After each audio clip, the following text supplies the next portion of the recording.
Les études chez l'homme montrent que quand on n'arrive plus à gérer son stress, quand on n'a personne avec qui partager son désespoir, quand on ne voit pas d'issue, on augmente le risque d'avoir un cancer. Cette phrase a été prononcée par le professeur David Kayat, éminent spécialiste français du cancer, lors d'une interview en 2018. Je suis formateur et thérapeute en décodage biologique, c'est-à-dire que j'accompagne les humains sur leur chemin de guérison en cherchant l'origine émotionnelle de leur maladie.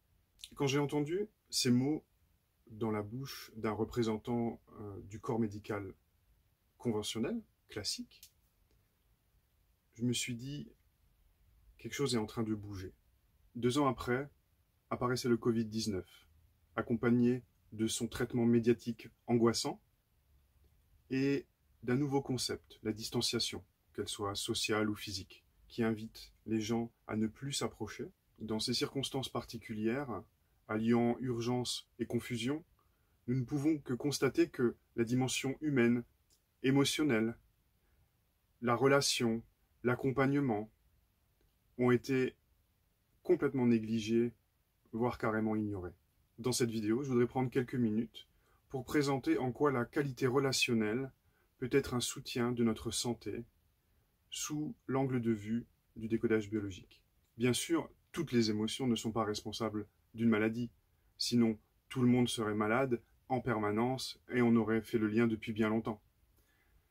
Pour qu'une émotion déclenche une maladie, pour qu'une émotion soit prise en charge par le corps à travers un organe, cette émotion requiert des circonstances, des qualités particulières, et cette émotion est appelée biochoc, un terme inventé par Christian Flech et Philippe Lévy. Un biochoc, qu'est-ce que c'est? C'est une manière très précise de vivre un événement. Ce qui compte, c'est pas l'événement en lui-même, c'est la manière dont il est vécu, expérimenté à l'intérieur. Ce n'est pas l'événement objectif, c'est l'événement subjectif. C'est l'événement perçu.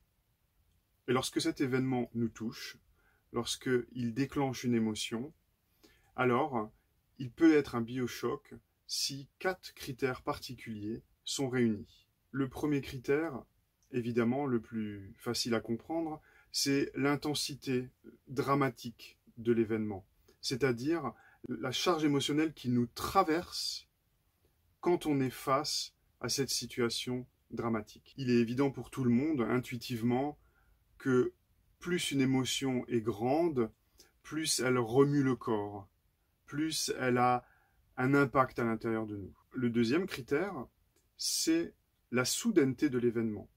Il est imprévu, il nous coupe l'herbe sous le pied. L'instant d'avant, je me sentais bien, j'étais détendu, il se produit cet événement, et là, c'est un choc. Le troisième critère pour un biochoc, c'est que ce drame est vécu dans l'isolement. On se sent seul face au chamboulement intérieur. On ne se sent pas écouté correctement, pas entendu, pas compris, pas rejoint. Bref, on rumine tout seul dans son coin. Dernier paramètre, dernier critère pour qu'un vécu subjectif soit un biochoc, c'est que par rapport à l'événement qui s'est produit, nous n'avons pas de solution. C'est un événement que nous subissons. Nous sommes comme démunis. On ne voit pas d'issue. On ne sait pas quoi faire. Voilà donc les 4 paramètres qui font qu'un événement vécu puisse être un biochoc. L'intensité dramatique, la soudaineté, la sensation d'être seul, de se sentir isolé dans notre drame, et l'absence de solution. Dans biochoc, il y a d'abord choc. Choc qu'on retrouve dans 2 des critères, l'intensité et la soudaineté. Un choc, c'est bien ça, c'est quelque chose de soudain qui surgit et qui est intense. Les 2 derniers critères suggèrent que l'émotion reste dans le corps. On se sent isolé, pas écouté, pas entendu, pas rejoint, on ne peut pas exprimer vers l'extérieur ce qui se vit à l'intérieur, et puis on n'a pas de solution.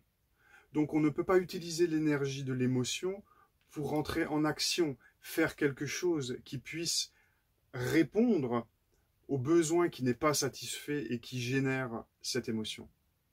Ainsi, nous voyons que le professeur Kayat, en 2018, parlait déjà du biochoc. Quand il dit qu'on ne peut plus gérer l'émotion, il parle de l'intensité émotionnelle et de sa soudaineté, de la nature du choc. Quand il dit qu'on ne peut pas partager son désespoir, il parle de l'isolement. Et quand il dit que c'est sans issue, il parle de l'absence de solution.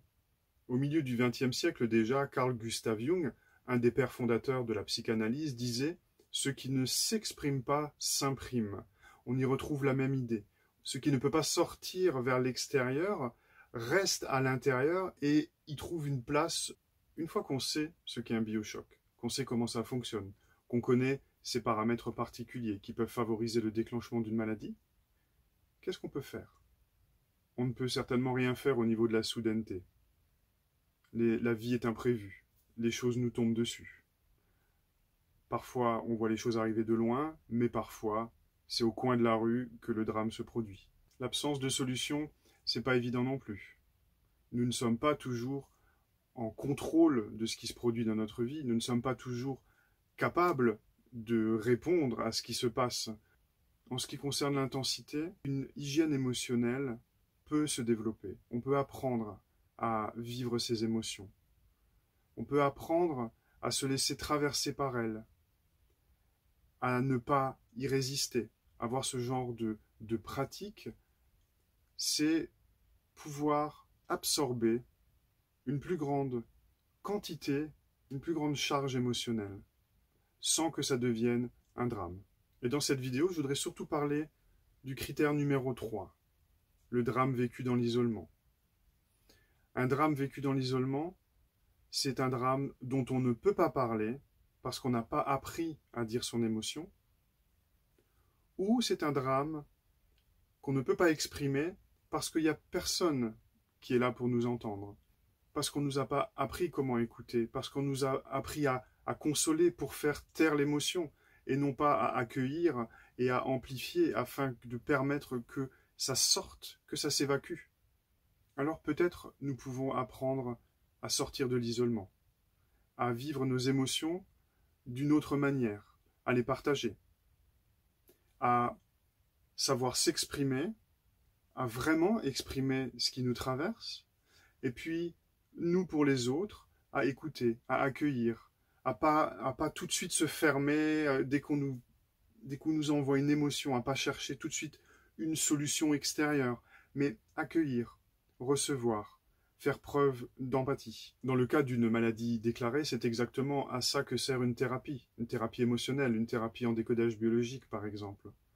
C'est de donner un espace à la personne pour que, quand elle recontacte l'émotion à l'origine de ce qui se passe en elle, elle puisse avoir la possibilité que ça sorte, la possibilité de se laisser traverser et d'emmener ça à l'extérieur. Parce qu'en face d'elle, il y a quelqu'un qui sait accueillir ça, qui sait entendre les émotions, qui n'a pas peur de se confronter à l'émotion, qui sait mesurer l'intensité dramatique de ce que la personne a vécu. C'est une manière de sortir de l'isolement, mais préventivement, avant que les biochocs apparaissent, si nous apprenons à réduire le nombre de fois où on se sent seul, où on ne se sent pas écouté, où on s'interdit de parler, alors la probabilité que les 4 critères du biochoc soient réunis diminue fortement dans notre vie. Un événement peut toujours être soudain, un événement peut toujours être intense, et on peut toujours se retrouver sans solution dans certaines circonstances. Mais si on a quelqu'un à qui on peut partager notre douleur, alors on ne vit pas ça dans l'isolement. Et ça ne sera donc pas un biochoc. Il faut réapprendre à prendre soin de nous. D'abord à prendre soin de nous-mêmes et à prendre soin des autres, à être à leur écoute. Ça commence avec nos enfants, mais ça commence aussi avec nous. J'espère que cette vidéo contribuera à votre envie de resserrer les liens avec vos proches, de vous ouvrir et de les laisser s'ouvrir à vous.